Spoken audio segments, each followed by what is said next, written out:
उत्तर प्रदेश लोक सेवा आयोग के रिजल्ट में एक बार फिर बेटियों ने अपना परचम लहराया है। अंतिम इंटरव्यू के बाद कुल 302 उम्मीदवारों का चयन किया गया, जिसमें कुल चयनित अभ्यर्थियों में से 165 महिला अभ्यर्थियों को सफल घोषित किया गया है, जिसमें राजधानी लखनऊ की रूपाली तिवारी, प्रज्ञा पांडे, समीक्षा साहू ने पहले अटेम्प्ट में बाजी मार ली, जिनको डायनामाइट इंस्टीट्यूट में सम्मानित किया गया। इस दौरान उन्होंने पंजाब केसरी से बात करते हुए बताया कि अगर लक्ष्य को पाना है तो सही दिशा में मेहनत की जाए तो कोई भी मुकाम हासिल किया जा सकता है। सबसे पहले तो आपको धन्यवाद कि आपने ये मौका दिया हमें। हम लोग यहाँ पे पिछले 2 साल से स्टार्ट किए हैं। इसके पहले हम लोग दिल्ली में थे, लेकिन यहाँ पे बच्चों का बड़ा अच्छा रिस्पांस मिला। सबसे पहले तो जब हम लोग दिल्ली से आए तो यही टारगेट करके आए कि हमें अपना सिलेबस टाइम पे ख़त्म करना है, क्योंकि कई बार हम देखें कि शिक्षण संस्थान ऐसा है कि जहाँ पे सिलेबस बहुत लंबा खिंच जा रहा है। तो हम लोग 1.5 साल का टारगेट लेके चले, 1.25 साल से 1.5 साल में पूरा सिलेबस कंप्लीट करेंगे। बच्चों का बहुत अच्छा रिस्पांस मिला, आंसर राइटिंग की रेगुलर प्रैक्टिस कराए और उसका नतीजा ये है कि पहले ही बैच में हम लोग अच्छा रिजल्ट दे पाए। कितने बच्चे पीसीएसजे में पास हुए इस बार? इस बार हमारे यहाँ से 4 सिलेक्शन हुआ, 3 पीसीएसजे में और 1 एपीओ में। बैच कितना है मतलब आपके पास? हमारे पास जो स्ट्रेंथ है इस समय लगभग 75 से 80 बच्चों की स्ट्रेंथ है। पहली बार में तो आपने अटेम्प्ट को जो है पास आउट किया है, कितना तैयारी करना, कितना आपको मेहनत करना पड़ा इसके लिए? सर सबसे पहले तो thank you for this opportunity and secondly मेहनत तो मैंने की है, वो मेरे एलएलबी के स्टार्टिंग से ही मैंने वो मेहनत की है। मेरे साथ सबसे अच्छा ये था कि मुझे टीचर्स हमेशा सपोर्टिव मिले। मेरे एलएलबी की स्टार्टिंग में ही मुझे टीचर्स ने, शोभित सर थे, उन्होंने मुझे हमेशा गाइडेंस दी प्रॉपर कि आप जुडिशरी में जा सकते हो, और मेरे फ्रेंड्स का भी सपोर्ट रहा। फिर मुझे सत्यजीत मेरे फ्रेंड है, उसके थ्रू मुझे डायनामाइट ज्वाइन करने का मौका मिला, और वहाँ पे भी आशुतोष सर ने, जीत सर ने, अजय सर ने, बहुत सब लोगों ने बहुत सपोर्ट दिया। सिर्फ एज अ टीचर ही नहीं, हमेशा एज अ गाइडर, हमेशा एज अ मेंटोर हमेशा खड़े रहे। और कहीं ना कहीं जब फैमिली से प्रेशर होता था, मेरी पापा की एक्सपायरी हो गई, मतलब उनकी डेथ हो गई है 2017 में, तो कभी ना कभी फैमिली से भी रहता था कि आप कुछ करो या ये वो, कुछ ना कुछ तो डिसाइड करना ही था मुझे भी। मैं ट्यूशन्स भी पढ़ाती थी, बट जब भी मुझे कोई ना कोई दिक्कत आती थी, मम्मी की तबीयत खराब है या फैमिली में, तो हमेशा सर ने सपोर्ट किया। आशुतोष सर हमेशा आए, कहे नहीं बेटा आप कर सकते हो, और इसी वजह से शायद मैं यहाँ पे पहुँची हूँ। और 1 साल में सर ने मेरे साथ बहुत हेल्प की, उन्होंने मुझे बहुत समझाया, मुझे आंसर राइटिंग की प्रैक्टिस कराई। और मैं बहुत अच्छी नहीं हूँ ऐसे पढ़ने में, लेकिन वही कंसिस्टेंसी बहुत इंपॉर्टेंट होती है, जिसकी वजह से आज मैं यहाँ पर हूँ फर्स्ट अटेम्प्ट में। रूपाली, जो नए बच्चे हैं, क्योंकि जो तमाम सपने देखते हैं कि वो पीसीएसजे निकालें और तमाम जो एग्ज़ाम है उसको क्वालिफाई करें, उनके लिए क्या करें? क्योंकि आप उनके लिए मोटिवेशन की पहली अटेम्प्ट में ही आपने पास किया है, तो जो नए बच्चे हैं उनके लिए आप क्या कहना चाहेंगी? सबसे पहले तो मैं ये कहना चाहूँगी कि अपने गोल को लेकर हमें ऑनेस्ट रहना चाहिए। कोई ज़रूरी नहीं है कि आपको हर टाइम कोई ना कोई आके पिंच करे और बताए। आपको खुद अपने गोल को लेकर इंश्योर रहना चाहिए कि मुझे अगर ये अचीव करना है तो उसके लिए आपको regular answer writing, questions practice, PYQs regular लगाने चाहिए।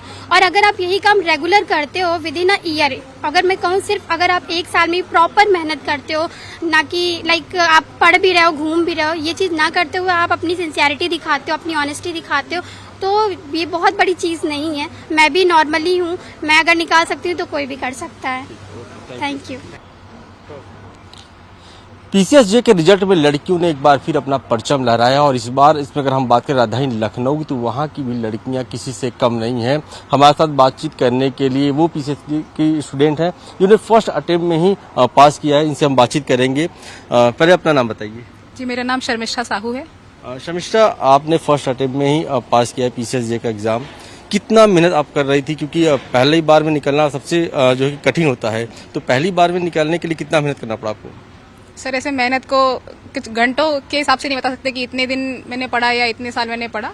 जब मैंने BLLB ज्वाइन किया था, तब से मेरे पापा ने मेरे अंदर ये एक ड्रीम इंस्टिल किया कि तुम बेटा जुडिशरी में जाना।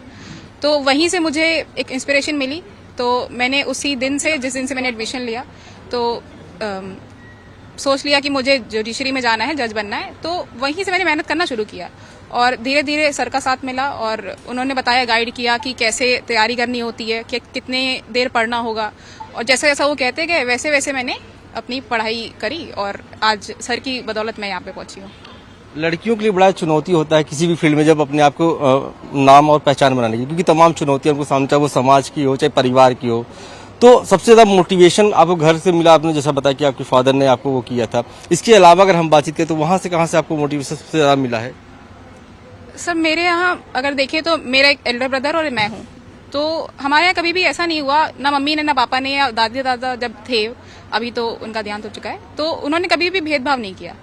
तो एक लड़कियों के लिए चुनौती भरा ये होता है, बिल्कुल होता है, बट मेरे घर में हमेशा भैया को भी उतनी ही मतलब रीच मिली और उतनी ही मुझे मिली, इसलिए मेरे लिए हमेशा काम और इस चीज को, पढ़ाई को समय देना एक संतुलन बना रहा, तो उस लिए मुझे आसानी हुई। बिल्कुल, हमारे साथ एक और हैं जिनसे बातचीत करेंगे, इनका नाम प्रज्ञा है।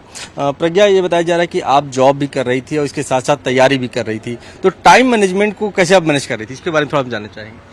सर टाइम मैनेजमेंट थोड़ा सा डिफिकल्ट तो रहता है, बट इम्पॉसिबल जैसा नहीं है। तो मेरे पास तो कोर्ट में भी टाइम रहता था, और कोर्ट में हम डेफिनेटली वैसी ही चीज़ें देख रहे हैं, लॉ की चीज़ें देख रहे हैं, तो उससे भी हमें पता है कि हम कहीं ना कहीं जो चीज़ें सीखेंगे हमें एग्जाम में अल्टीमेटली वो बेनिफिट ही देगी।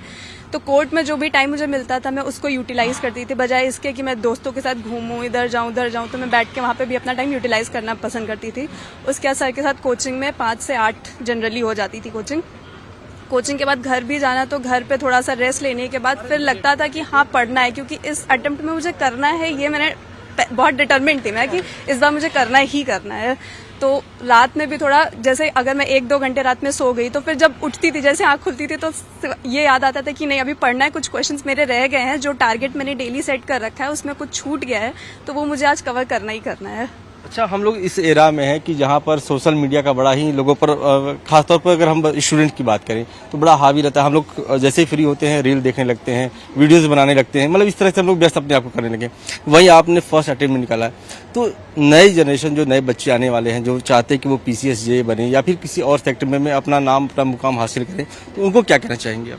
सर सोशल मीडिया, जैसे कि हर चीज़ के प्रोज एंड कॉन्स होते हैं, तो सोशल मीडिया के भी प्रोज भी हैं, कॉन्स भी हैं। तो किसी चीज़ को अगर हम लिमिटेड यूज़ करते हैं तो हम उससे बेनिफिट ही गेन करने वाले हैं।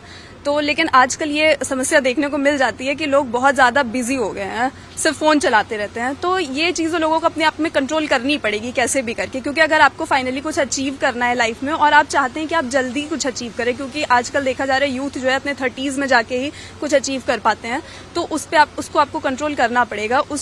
उन चीज़ों को जो हमारे बेनिफिट के लिए, अल्टीमेटली मोबाइल फोन्स, लैपटॉप्स, ये हमारे बेनिफिट के लिए आए थे, हमारी लाइफ को या हमारे करियर को नुकसान देने के लिए नहीं। तो ये चीज़ें आपको सोचनी पड़ेगी और समझनी पड़ेगी। जो हमारी यूथ है उनको इस चीज़ों पे थोड़ा ध्यान देना पड़ेगा। शुक्रिया, आपसे बातचीत करेंगे। ये थी प्रज्ञा और शमिष्ठा, इस तरह तमाम और जो लखनऊ में बच्चे जिन्होंने फर्स्ट अटेम्प्ट में ही PCS जे के एग्जाम को क्वालिफाई किया है। खास बात इस बार ये रही कि इस बार 302 जो स्टूडेंट उन्होंने क्वालिफाई किया, और इस बार सबसे ज़्यादा लड़कियों ने ही बाजी मारी। और टॉप 20 की अगर हम बात करें तो टॉप 20 में भी 15 लड़कियां ही जो कि शामिल हैं। और खुद मुख्यमंत्री योगी आदित्यनाथ ने सभी को बधाई दी है। और ये कहें, अगर हम बात करें तो ये वो मिसाल है कि आज सोशल मीडिया के दौर में जिस तरीके से लोग अपने आप को, खासतौर पर स्टूडेंट जो बिजी रखते हैं, उनके लिए ये मिसाल बन रही है कि आप अगर अपने गोल को, अगर टारगेट को सेट करती हैं तो कितना मेहनत करते हैं कि अपने लक्ष्य को पा सकते हैं। वीडियो जर्नलिस्ट समीर के साथ अश्विनी सिंह, पंजाब केसरी, लखनऊ। हमसे जुड़े रहने के लिए हमारे YouTube चैनल को सब्सक्राइब करें और नई वीडियो की नोटिफिकेशन के लिए बेल आइकॉन को दबाएं।